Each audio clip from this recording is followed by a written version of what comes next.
यहाँहरुलाई nexus learning स्वागत छ। हामीले HTML सम्बन्धी MCQ ल्याएर आइसकेका छौं। स्क्रिनमा क्वेशन देखिसक्नु भएको छ होला।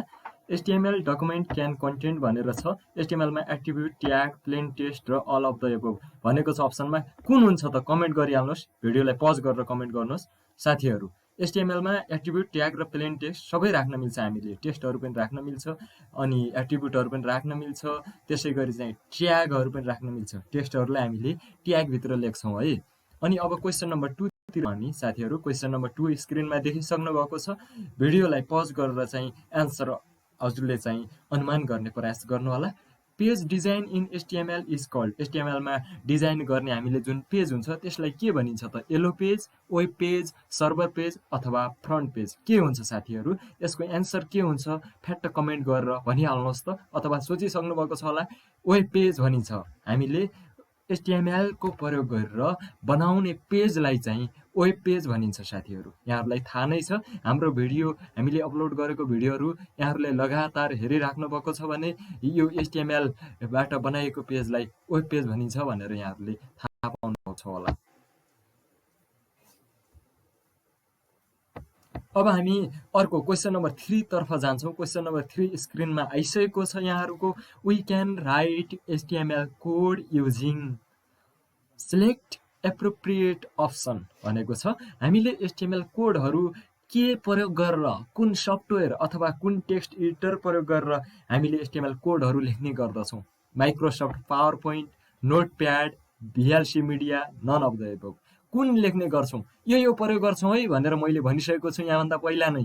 हो, नोटप्याड को हामीले प्रयोग गर्छौं। हामीले यो नोटप्याड प्लस प्लस सबलाइन हैन टेक्स्ट एडिटरहरु भन्छ यिनीहरुलाई। नोटप्याड प्लस प्लस को प्रयोग गर्छौं हामीले है। यिनीहरु चाहिँ एडभान्स हजुर प्रोफेसनल HTML मा चाहिँ HTML कोडिङमा प्रोफेसनल भइसकेपछि राम्रो हजुरले आउँछ भने नोटप्याड प्लस प्लस को प्रयोग गर्न सक्नुहुन्छ।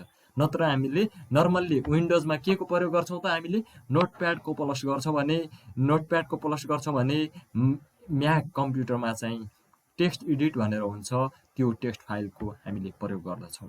अब क्वेशन नम्बर 4 हेरौं हामी। क्वेशन नम्बर 4 मा रहेको छ HTML document save using extension. HTML डकुमेन्टहरु चाहिँ कुन एक्सटेन्सनबाट चाहिँ HTML का फाइलहरु सेभ गरिन्छ भनेर भनिएको छ। अप्सन ए STL, HTML, अर्को HML र HTML। कुन हो अप्सन? यहाँहरुले थाहा पाइसक्नु भएको छ। यहाँहरुले एन्सर के हो भनेर थाहा पाइसक्नु भएको छ। यसको एन्सर हुन्छ HTML साथीहरु। यसको राइट एन्सर हो HTML हो। अब क्वेशन नम्बर 5 स्क्रिनमा आइसकेको छ यहाँहरुको।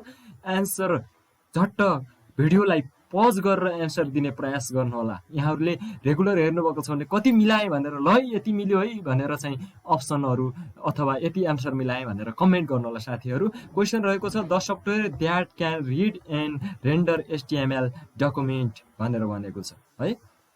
The software that can read render HTML documents is कुन सफ्टवेयर हो त्यो भन्दा? सर्भर हो, कम्पाइलर हो, इन्टरप्रेटर हो अथवा ब्राउजर हो। HTML को फाइल रिड गर्ने सफ्टवेयर कुन हो भनेर भनिएको छ। यसमा ल्याङ्ग्वेज ट्रान्सलेटरहरु हुन्छ त? HTML लाई ट्रान्सलेट गर्ने ल्याङ्ग्वेज ट्रान्सलेटर हैन साथीहरु। यसको लागि चाहिँ ल्याङ्ग्वेज ट्रान्सलेटरहरु त कम्पाइलर, इन्टरप्रेटर र एसेम्बलर हुन्। तिनीहरुको प्रयोग HTML मा हुँदैन। यी ल्याङ्ग्वेज ट्रान्सलेटरहरु भनेको चाहिँ C, क्युबेसिक जस्ता प्रोग्रामिङहरुमा ट्रान्सलेटरको काम गर्दथे भने HTML लाई कम्पाइल गर्ने काम ब्राउजरले गर्दछ है। HTML को कम्पाइल गर्ने काम, HTML फाइलहरुलाई कम्पाइल गर्ने काम ब्राउजरले गर्दछ। अब हामी क्वेशन नम्बर 6 तिर जान्छौं। देखिसक्नु भएको छ PCs running Windows 3X will have extension भनेको छ है फर HTML डकुमेन्ट। HTML पेजहरु विन्डोज 3X भनेर जुन अपरेटिङ सिस्टम थियो त्यसमा चाहिँ कुन एक्सटेन्सन हुन्थ्यो त? STL, HTML, STM र STM भनेर HML भनेर छ। यसको राइट एन्सर हुन्छ अप्सन C साथीहरु। STM भनेर हुन्छ। यो STM भनेको चाहिँ यो विन्डोज 3X मा थियो। HTM अथवा HTML दुईटै अप्सन हुन्छन्। अब क्वेशन नम्बर 7 मा which of the following is not an example of a browser. Browser का एक्जाम्पलहरु कुन कुन हुन् त भनेर यहाँहरुले हेर्नु भएको छ होला। इक्जाम्पलहरू कुन कुन हुन् भनेर हेर्न सक्नुहुन्छ यो स्क्रिनमा। Mozilla Firefox, Microsoft Bing, Netscape Navigator र Opera. Which of the following is not भनेको रहेछ। कुन होइन त भन्दाखेरि यहाँनिर होइन, माइक्रोसफ्ट बिङ होइन। माइक्रोसफ्ट बिङ के हो त भन्दा सर्च इन्जिन हो। माइक्रोसफ्ट बिङ भनेको चाहिँ यो हाम्रो चाहिँ माइक्रोसफ्ट एज, विन्डोज अपरेटिङ सिस्टममा माइक्रोसफ्ट एज भनेर एउटा ब्राउजर छ, यसको डिफल्ट ब्राउजर, र त्यो ब्राउजरमा सर्च इन्जिनको काम गर्दछ माइक्रोसफ्ट बिङले साथीहरू। माइक्रोसफ्ट बिङले त्यो ब्राउजरमा सर्च इन्जिनको काम गर्ने गर्दछ। अर्को रहेको छ क्वेसन नम्बर 8 मा छौँ हामी। Who is the primary author of HTML. आँखा चिम्लेर यहाँहरूको मुखमा एन्सर झुन्डिसकेको छ होला। एचटिएमएल का अथर को हुन्, कसले एचटिएमएल को विकास गरेका हुन् त भन्दाखेरि यसको राइट एन्सर के हुन्छ त साथीहरू? यसको राइट एन्सर हुन्छ Tim Berners Lee. Tim Berners लीले नै एचटिएमएल को विकास गरेका थिए। क्वेसन नम्बर 9 तिर जान्छौँ हामी अब।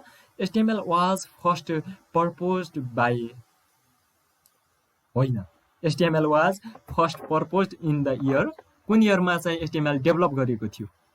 अप्सनहरू स्क्रिनमा आइसकेका छन्। यहाँहरूले हाम्रो भिडियोहरू लगातार हेर्नुभएको छ भने एन्सर यहाँहरूको मुखमा झुन्डिसकेको छ। यसको राइट एन्सर हुन्छ अप्सन सी, 1991। अब क्वेसन नम्बर 10 तिर जान्छौँ।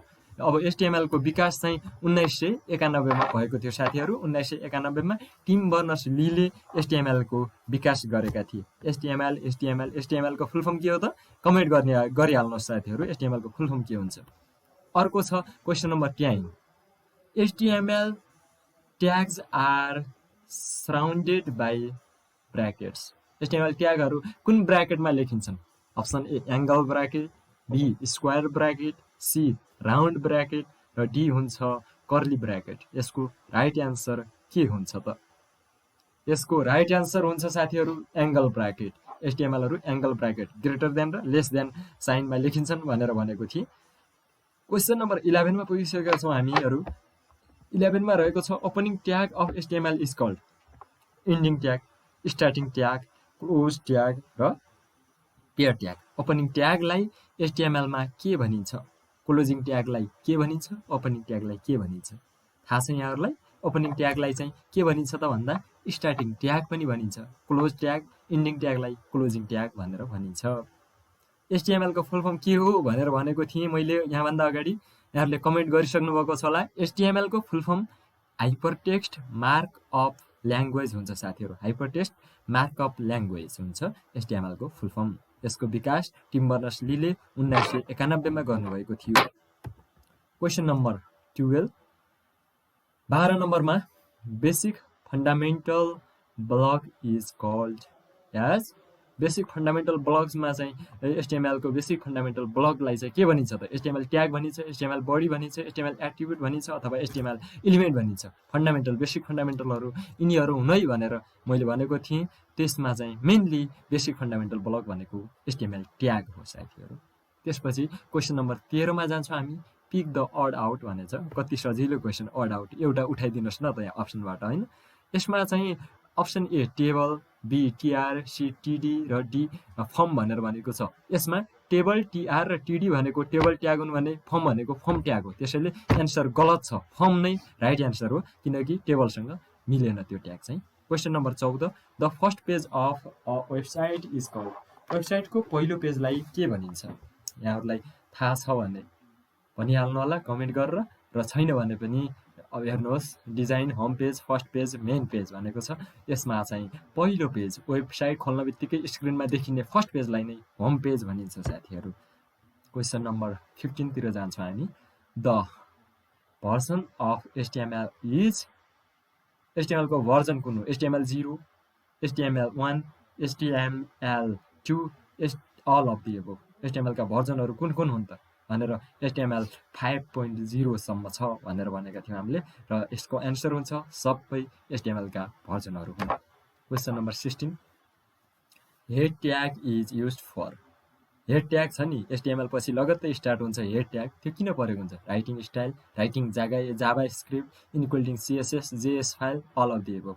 एचटिएमएल ट्यागमा, हेड ट्यागमा हामीले स्टाइल दिन सक्छौँ, जाभा स्क्रिप्ट दिन सक्छौँ, र सीएसएस फाइलहरू पनि एड गर्न सक्छौँ साथीहरू। त्यसैले अल अफ दि एबोभ भइहाल्यो। क्वेसन नम्बर 17 तिर छौँ हामी। यहाँ क्वेसनहरू चाहिँ स्क्रिनमा यहाँहरूले के देखिसक्नु भएको छ भन्दा ड्यास ड्यास दिएछ होइन, डट दिइसकेपछि चाहिँ कनेक्ट वेब पेज भनेको छ। कनेक्टर भन्छ कि लिङ्क भन्छ कि हाइपरलिङ्क भन्छ कि नन अफ दि एबोभ। यसमा चाहिँ वेब पेजहरूलाई एकअर्का बिचमा कनेक्ट गर्ने, वेब पेजलाई कनेक्ट गर्ने काम गर्छ हाइपरलिङ्कले साथीहरू। लिङ्क होइन, हाइपरलिङ्क हो यसको एन्सर चाहिँ। हाइपरलिङ्कले वेब पेजमा हामीले एउटा पेजबाट अर्को पेजमा लिङ्क गर्न सक्छौँ। अर्को क्वेसन छ 18 छ title tag is nested with in the. Title tag के भित्र लेखिन्छ अथवा कुन ट्याग भित्र लेखिन्छ भन्न खोजेको हो? बडी ट्याग भित्र हो त? अवश्य पनि। हेड ट्याग भित्र हो? होइन होला। सी नम्बरमा छ लिस्ट ट्याग, त्यसै गरी डीमा छ टेबल ट्याग। कुन हो एन्सर? यसको राइट एन्सर हुन्छ हेड ट्याग। HTML पछि हामीले हेड लेख्छौँ, हेड पछि टाइटल र त्यसपछि टाइटललाई क्लोज गर्दछौँ। अब क्वेसन नम्बर 19। क्वेसन नम्बर 19 स्क्रिनमा देखिसक्नु भएको छ यहाँहरूले। Is known as father of world wide web, WWW का पिता भनेर कसलाई चिनिन्छ? है, स्क्रिनमा देखिसक्नु भएको छ। यसको राइट एन्सर के हो त? यसको राइट एन्सर हुन्छ कुन हुन्छ? अप्सन डी साथीहरू, WWW का फादर टिम बर्नर्स-ली नै हुनुहुन्छ। यहाँहरूलाई लास्ट क्वेसन रहेको छ यो चाहिँ, what type of information should you avoid including in on your website? हजुरले आफ्नो वेबसाइटमा राख्दाखेरि कुन इन्फर्मेसन चाहिँ राख्नु हुँदैन अथवा इग्नोर गर्नुपर्छ? यसको एन्सर के हो त? Link to site of internet, private personal information, work and academic experience, graphical भन्नाले यसको राइट एन्सर हुन्छ पर्सनल प्राइभेट इन्फर्मेसन। तपाईँको आफ्नो व्यक्तिगत पर्सनल र प्राइभेट इन्फर्मेसन चाहिँ आन्तरिक कुराहरू वेबसाइटमा प्रस्तुत गर्नु हुँदैन। अरू अप्सन हेर्दाखेरि पनि हामीले वेबसाइटमा लिङ्क नराखेर त काम नै हुने भएन। वेबसाइटमा एउटा लिङ्कबाट क्लिक गरेर अर्को लिङ्कमा जान सक्छौँ। त्यसै गरी option Seema work and academic experience, मैले यो चाहिँ एकाडेमिक होइन एक्सपिरियन्स छ मसँग, त्यसले चाहिँ यस्तो पर्फर्मेन्स दिन सक्छु है भनेर चाहिँ हजुरले राख्न सक्नुभयो। त्यसै गरी ग्राफिकल कुराहरू त राख्नु हुने नै भइहाल्यो, तर आफ्नो व्यक्तिगत कुराहरू, प्राइभेट कुराहरू चाहिँ वेबसाइटमा राख्नु हुँदैन साथीहरू। ल, आजको लागि यति नै। यहाँहरूलाई हामीले यहाँभन्दा अगाडि 4वटा हामीले भिडियोहरू है 4वटा भिडियोहरू बनाइसकेका छौँ HTML-सँग सम्बन्धित थ्योरिटिकल भिडियोहरू। यहाँहरूलाई थ्योरीमा कन्फ्युजन छ अथवा यी क्वेसन कसरी भयो त भन्ने लाग्छ भने यहाँ त क्वेसन मात्रै हो, त्यसको समाधान यहाँहरूले देखिसक्नु भएको छ होला है। हामीले यी MCQहरू ती 4वटा भिडियोलाई मध्यनजर गर्दै त्यहाँ राखिएका कन्टेन्टहरू मार्फत यी MCQहरू त्यो भिडियोसँग सम्बन्धित रहेर चाहिँ बनाएका छौँ है। यदि त्यो भिडियोहरू हेर्नुभएको छैन भने माथि प्लेलिस्ट हामीले चाहिँ आई बटनमा र डिस्क्रिप्सनमा राखिदिनेछौँ, त्यहाँबाट यहाँहरूले हेर्न सक्नुहुनेछ। बाँकी हामी अर्को भिडियोमा भेटौँला। Thank you so much.